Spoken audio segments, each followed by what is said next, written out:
UTL solar solar लावणार आणि सबसिडीही मिळवून देणार। TV9 रिपोर्टर्सनुसार महायुती महाविकास आघाडीमध्ये काटेकी टक्कर, इतरांच्या हाती सत्तेच्या चाव्या जाण्याची शक्यता।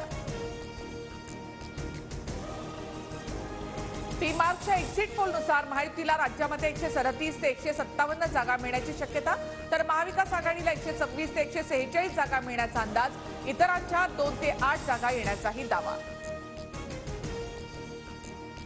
GAIचा एक्झिट पोलनुसार महायुतीला 99 ते 119 जागा मिळण्याची शक्यता, तर महाविकास आघाडीच्या वाट्याला 90 ते 114 जागा मिळण्याचा पोलचा अंदाज। महाराष्ट्र विधानसभेचा लोकशाही रुद्रचा एक्झिट पोल समोर महायुतीला 128 ते 146 जागा मिळण्याचा दावा, तर महाविकास आघाडीच्या 125 ते 140 जागा येण्याचा पोलचा दावा। वर्ध्यामध्ये शरद पवार गटाचे नितेश कराळे मास्तरांना मारहाण, भाजप कार्यकर्त्यांनी मारहाण केल्याचा आरोप। मुंबईच्या सायन कोळीवाड्यामध्ये बूथवर राडा, भाजपच्या प्रवीण दरेकर आणि प्रसाद लाडांची पोलिसांसोबत बाचाबाची, पोलिसांकडून काँग्रेस कार्यकर्त्यांना मदत होत असल्याचा गंभीर आरोप।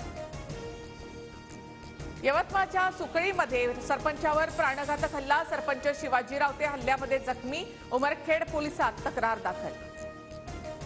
मुंबईच्या विलेपार्ले मतदारसंघामध्ये बटेंगे तो कटेंगेचे टी-शर्ट घालून भाजप कार्यकर्त्यांचा प्रचार, ठाकरे गटाकडून निवडणूक अधिकाऱ्यांकडे तक्रार, गुन्हा दाखल करण्याची मागणी। बीडमध्ये अपक्ष उमेदवाराचा मतदान केंद्रावरच मृत्यू, मतदान करतानाच हृदयविकाराचा झटका, तर साताऱ्यामध्ये मतदान केंद्रावर हृदयविकारामुळे एका मतदाराचं निधन।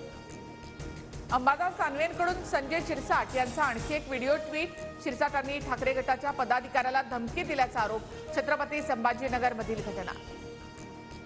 मस्ती न करण्यासाठी कार्यकर्त्यांना दम दिला, कार्यकर्त्यांकडून खुर्च्यांवर उभं राहून घोषणाबाजी होत होती, महिलांना आणि ज्येष्ठांना त्रास होत होता, व्हिडिओबाबत शिरसाटांचं स्पष्टीकरण।